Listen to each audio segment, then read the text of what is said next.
여러분 안녕하십니까? 시사도민고 김원국 교수의 이슈 우리 사회 현안 그리고 국회에서 이루어지는 여러 가지 일들의 이면의 상황들을 살펴보고 또 전망도 짚어보는 그런 시간입니다. 그리고 세계 각국의 치열한 외교전이 펼쳐지고 있는 한반도 상황 그런 부분도 여러분께 계속해서 들려드리고요. 또 우리 사회에 관련된 여러 가지 현안들, 사회적 현안, 문화적 현안, 또 경제적 현안 이런 것들을 정치적인 의미와 함께 짚어보도록 하겠습니다. 오늘 이 시간에는 지난 6월 30일 있었던 남북미 정상회동 관련해서 말씀을 나눠보도록 하려고 합니다. 그래서 우리의 문재인 대통령, 트럼프 미국 대통령, 김정은 북한 국무위원장 세 사람이 판문점에서 만났던 6월 30일 그날을 돌아보려 합니다. 많은 사람들은 워낙 일의 진행이 빠르기 때문에 그 역사적 의미를 잊어버리는 경우가 많습니다. 그러나 정말로 중요한 역사적 순간이었습니다. 여러분 지난 1945년 해방 이후 한반도에는 남과 북의 대결 그리고 긴장과 갈등만이 가득했습니다. 더구나 군사정권 시대에는 북한 문제를 정치적으로 악용하는 일이 흔했고요.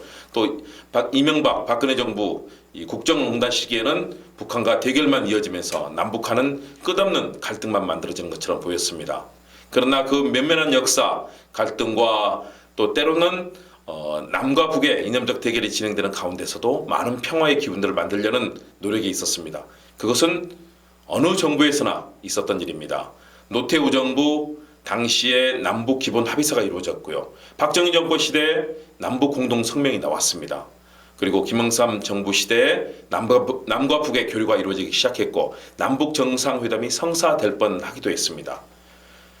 그리고 바로 1997년 대통령 선거 이후에 집권한 김대중 정부에서 햇볕 정책으로 남과 북이 갈등과 긴장만이 아니라 어떤 화해와 평화의 무드를 만들 것인가 이런 노력이 진행이 됐고요. 노무현 정부 들어서도 마찬가지였습니다. 그리고 이명박 박근혜 정부 국정농단 시기에 남과 북은 전쟁을 불사하는 그런 대결을 벌였습니다. 그리고 문재인 정부 들어서서 이제 한반도에 다시 평화의 기운이 물밀듯이 밀려들고 있습니다. 바로 그 증표가 그동안 있었던 두 차례 북미 정상회담 그리고 세 차례에 걸친 남북 정상회담 그리고 바로 역사적인 6월 30일 남북미 정상회동이었습니다. 그 역사적 의미 그래서 오늘의 주제는 역사적인 남북미 정상회동 한반도의 그리고 동북아의 그리고 세계의 평화를 이끈다라는 주제로 여러분과 말씀을 나눠보겠습니다. 남북미 회동은 그동안 사실은 생각하기 어려운 정말 놀라운 일이었습니다. 남북 정상회담도 놀라운 것이었고 북미 정상회담도 놀라웠는데 남한과 북한 그리고 미국의 세 지도자가 한자리에 모여서 평화를 위한 길을 만들겠다는 약속을 했습니다. 참으로 놀라운 일입니다. 불과 얼마 전만 해도 북한에 여러 가지 폭침 사태가 있었고요. 또 남쪽 역시 북한에 대해서 제재와 압박을 강화하는 그런 흐름으로 가면서 남과 북은 다시는 만날 수 없는 전쟁의 상황으로 가는 것처럼 보였습니다. 일부 지역에서는 피난 보따리를 싸거나 또는 비상식량을 구입해두고 북한의 침입에 대비한다. 이런 여러 가지 얘기까지 나왔습니다. 일부는 해외에 도피할 방안까지 마련해놓고 있다는 그런 얘기가 있었습니다. 헛소문이기를 바라지만 저도 직접 많은 사람에게 들었습니다. 그렇기 때문에 우리 한반도에는 사실상 불바다, 북한이 얘기했던 불바다라든가 또는 미국이 얘기했던 제한적인 폭격, 북한에 대한 폭격 얘기까지 나오면서 굉장히 높았던 것이 사실입니다. 그러나 이명박 박근혜 정부의 냉전 시대 흘러갔습니다. 국민들의 힘으로 평화로운 촛불 시위로 촛불 집회로 대한민국의 민주주의가 회복이 됐고요. 민주주의 회복과 함께 남과 북의 관계도 대결해서 새로운 평화를 모색하는 그런 길로 가고 있습니다. 북한의 비핵화를 어떻게 이룰 것인가 그리고 남한과 북한이 어떻게 하면 한반도와 동북아의 평화를 이끄는 선도적 역할을 할 것인가 그에 대한 고민이 시작된 것입니다. 물론 거기에는 남과 북의 대결뿐만 아니라 도널드 트럼프라고 하는 그전에는 볼 수 없었던 미국의 대통령이 등장했다는 것이 굉장히 중요한 이야기의 화두가 될 겁니다. 과거의 대통령들 어땠습니까? 빌 클린턴 대통령, 또 버락 오바마 대통령 좋은 성의를 가지고 한반도 문제를 접근한다고 했지만 실제 한반도 문제의 실마리를 푸는 데는 실패했습니다. 조지 부시 굉장히 강한 압박 정책을 폈었죠. 그런데 가장 보수적이고 미국 국익 우선주의적이면서 세계에 대해서 압박을 하던 도널드 트럼프 대통령의 등장 이후 판이 달라지기 시작했습니다. 트럼프 대통령은 아무리 나쁜 적이라도 언제든 만나서 협상하고 대화를 하겠다는 장사꾼 출신다운 그런 지도자의 모습을 보였습니다. 트럼프 대통령이 적극적인 평화의 길에 나서는 북한에 대해서 적극적으로 끌어당기겠다는 의지를 보였고요. 또 우리 남쪽은 어떻습니까? 문재인 대통령이 대북 평화 외교를 펼치면서 북한에 대한 끝없는 설득과 참여를 하는 그런 이야기를 만들어내면서 북한에 대한 설득에 나섰습니다. 북한에 대해서 베를린 선언이라든가 이후에 나온 국회 연설들 모든 곳에서 북한에 대해서 국제사회에 동참하고 비핵화를 한다면 북한과 함께할 수 있다는 그런 메시지를 계속 보냈습니다. 북한의 김정은 국무위원장도 아버지의 이제 퇴조 이후에 본인이 등장하면서 정권을 공고히 했고, 그러면서 북한을 어떻게 하면 경제적으로 윤택한 나라를 만들 것인가, 그런 고민을 하는 접점이 맞물렸습니다. 물론 북한은 공포사회고 집단 폐쇄적인 집단사회입니다. 그럼에도 불구하고 그들을 국제사회 개방적인 틀로 끌어내야만 한반도의 변화가 이끌어진다는 점에서 새 지도자의 등장은 필연적으로 한반도와 동북아의 변화를 만들어내고 있습니다. 물론 상황이 여의치 않습니다. 일본에는 아베 총리, 국수주의적이고 민족주의적이며 역사를 왜곡하는 그런 잘못된 행동을 하는 정말 어떤 때는 악행의 리더십까지 보이는 아베 총리가 등장해서 굉장히 위기를 북돋고 있습니다. 중국도 시진핑 국가주석 굉장히 강한 권위주의의 정치를 펼치고 있습니다. 중국과 일본이 상당히 좀 퇴주하는 그런 과거와 결별하는 양상이 아니라 과거에 영합하는 그런 흐름을 보이는 반면 미국과 한국, 대한민국 그리고 북한이 변화의 흐름을 주도하고 있습니다. 그 상황에서 우리는 역사적인 6월 30일 남북미 정상회동을 만들어냈습니다. 사실 어려워 보였습니다. 북미 간의 갈등이 높아졌고 트럼프 대통령의 강한 북한에 대한 압박과 질타가 있었고요. 북한도 마찬가지로 여러 경로를 통해서 미국에 경고를 보냈습니다. 그런 와중에 분위기가 풀리는 것은 문재인 대통령의 적극적인 북한에 대한 설득 그리고 미국에 대한 설득이 있었고요. 그러면서 트럼프 대통령과 북한의 김정은 위원장이 서로 친서를 주고받는 친서 외교전이 펼쳐졌습니다. 그리고 그 설정은 일본의 오사카에서 열린 G20 정상회의였습니다. 아시는 대로 G20 정상회의는 세계 각국의 지도자 20개 나라와 국제기구가 모여서 세계가 나가야 될 지구촌의 앞으로 미래와 전망에 대해서 함께 고민하는 그런 장입니다. 이 장에서 함께 만나서 트럼프 대통령과 문재인 대통령이 같이 하자는 그런 결의를 만들어낸 것이고요. 그리고 깜짝 놀랍게도 트럼프 대통령이 북한의 김정은 위원장에게 판문점에서 만나자라는 트윗을 보냈습니다. 바로 그것이 출발의 서곡이었습니다. 그 근본에는 문재인 대통령의 지속적인 설득과 함께하자는 그런 평화 외교의 기상이 있었습니다. 마침내 여기에 김정은 위원장이 화답하면서 6월 30일 남북미 정상회담이 열렸습니다. 생각해 보십시오. 대결과 전쟁, 전투가 이루어지던 한반도, 서로에게 막말과 상대 지도자에 대해서 근거 없는 헐뜯음과 욕설이 오가던 그런 한반도에서 판문점에서 세 지도자가 1953년 정전 이후에 처음으로 만나게 된 것입니다. 여기서 만나서 비핵화는 어떻게 해야 될 것인지, 그리고 이후에 북미 정상회담에 대한 로드맵도 만들어냈습니다. 일단 실무진이 만나서 관련된 협의를 하도록 트럼프 대통령, 김정은 위원장이 서로 그런 결론을 냈습니다. 이제 북한과 미국의 실무진이 만나서 앞으로 북미 정상회담, 세 번째 북미 정상회담을 어떻게 성사시킬 것인가, 여기에 대한 논의를 할 겁니다. 여기서 좋은 성과를 만들어낸다면 지난번 베트남에서 있었던 2차 정상회담의 실패를 새로운 변화의 틀로 만들어낼 수 있는 가능성이 있다는 점에서 1차 싱가포르 회담, 그리고 두 번째 베트남 회담, 그리고 이제 판문점 회동에 의해서 세 번째 아마도 평양이 될 수도 있고 워싱턴이 될 수도 있습니다. 왜냐하면 트럼프 대통령이 김정은 위원장을 미국 워싱턴 백악관으로 초청했기 때문이죠. 그리고 판문점과 평양을 오가는 그런 동선에 트럼프 대통령도 굉장히 호기심 어린 눈짓을 보내고 있습니다. 트럼프 대통령은 내년에 대선을 다시 치러야 됩니다.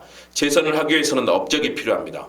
트럼프 대통령이 할 수 있는 게 무엇이 있겠습니까? 국내 정치, 미국 국내 정치 갈등입니다. 경제도 이제는 상당한 어려움을 맞고 있습니다. 외교 관계 전 세계적으로 좋지 않습니다. 유일하게 한반도 문제가 트럼프 대통령에게는 외교적 업적이 됩니다.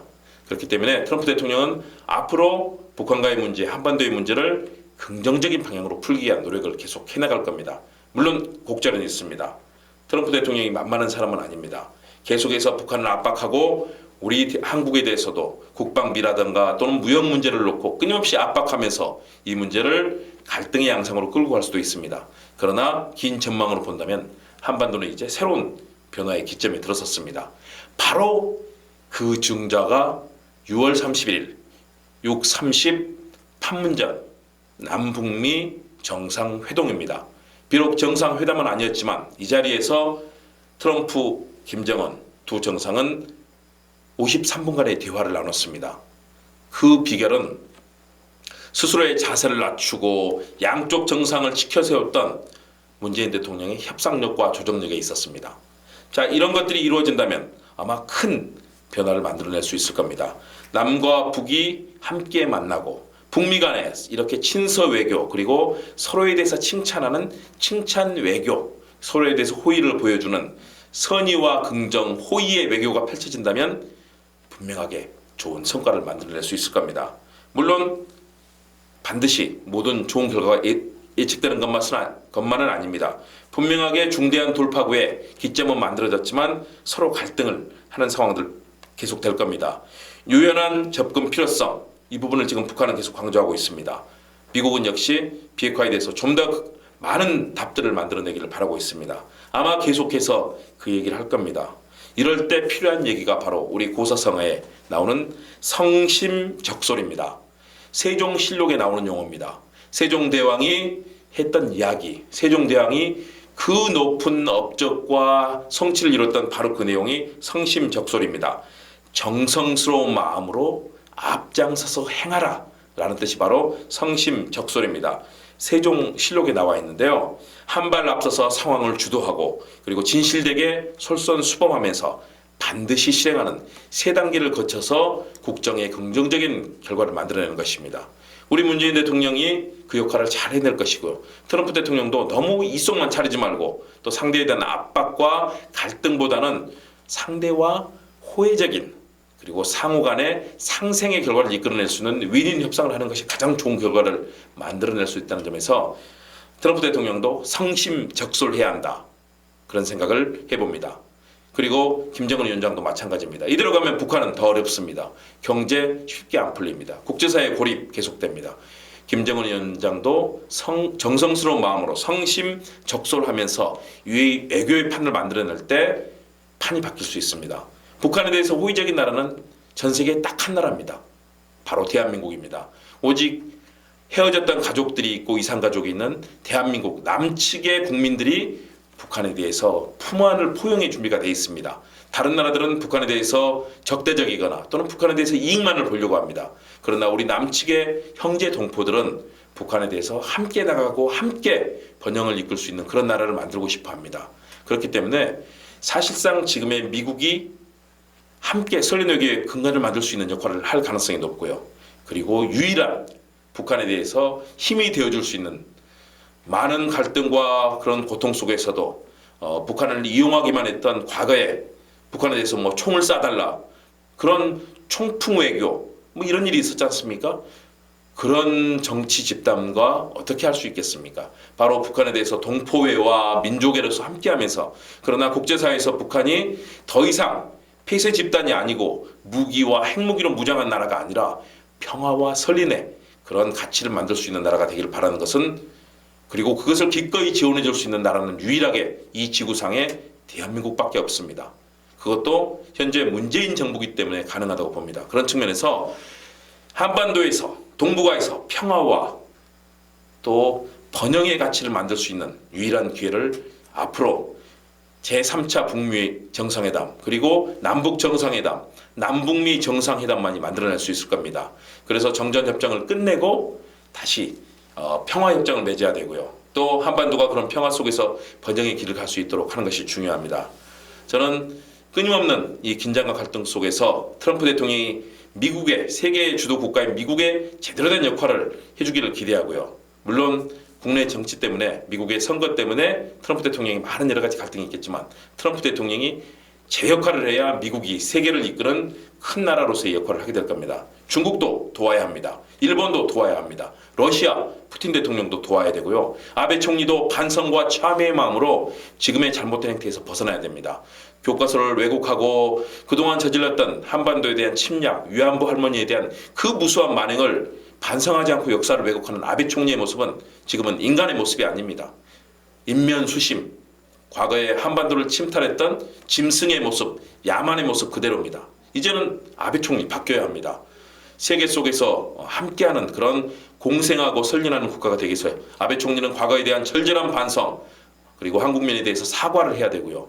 그리고 그동안 있었던 여러 가지 경제 제재, 말도 안 되는 행위를 멈추고 이제는 이웃 국가로서 제 역할을 해야 됩니다. 그것이 인도주의와 세계주의, 평화주의로 나가는 일본의 역할일 겁니다.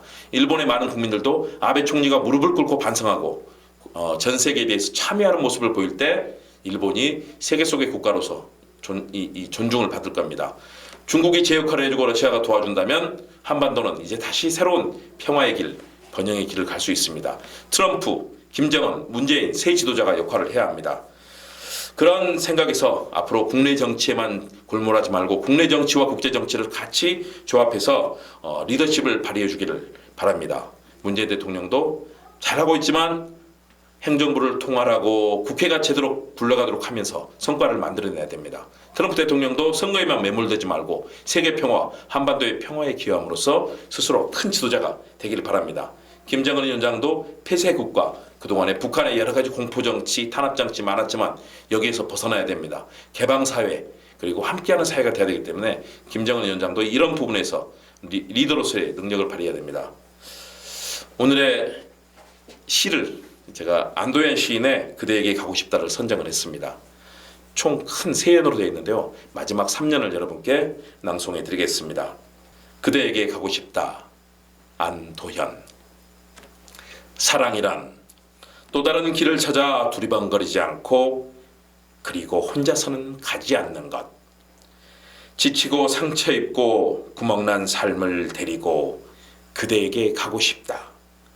우리가 함께 만들어야 할 신천지, 우리가 더불어 세워야 할 나라, 사시사철 푸른 풀밭으로 불러다오. 나도 한 마리 튼튼하고 착한 양이 되어 그대에게 가고 싶다. 안도현 시인 그런 얘기를 합니다. 우리가 더불어 세워야 될 나라라는 그런 시적 표현을 통해서 우리가 함께 만들고 함께 번영이 시켜야 될 대한민국의 그런 가치를 얘기하고 있습니다. 그리고 함께 튼튼하고 착한 양이 되어서 그대에게 가고 싶다는 얘기를 합니다. 시인의 이 절절한 마음이 남북미 6월 30일 있었던 역사적인 남북미 정상회동을 통해서 새로운 변화의 기점을 만들어내기를 기대합니다. 그것은 여러분께 말씀드린 사자성어 성심적소를 통해서 이루어질 수 있을 겁니다. 오늘의 한마디입니다. 남북미의 협상 국면, 한반도의 국군 상승과 발전의 계기로 만들어가자 말씀을 드리고 싶습니다. 한반도 어려웠습니다. 힘들었습니다. 지금 민생의 어려움도 있습니다. 경제도 어렵게 보입니다. 국회 가까스로 정상화됐습니다. 자유한국당의 반성을 통해서 이제는 제대로 된 국회에 할 일을 하는 것들, 집권여당의 정치력을 발휘하는 것, 그리고 여기에 대해서 경제적인 어려움을 떨쳐내려는 전 국민적인 합심의 노력들, 그리고 트럼프, 김정은, 문재인 세 지도자가 함께 힘을 합쳐서 한반도와 동북아 세계 평화를 이끄는 그런 나라가 되기를 기대해 봅니다. 여러분과 함께한 시사도민고 김원국 교수의 이슈 다음 시간에 뵙겠습니다. 여러분 고맙습니다.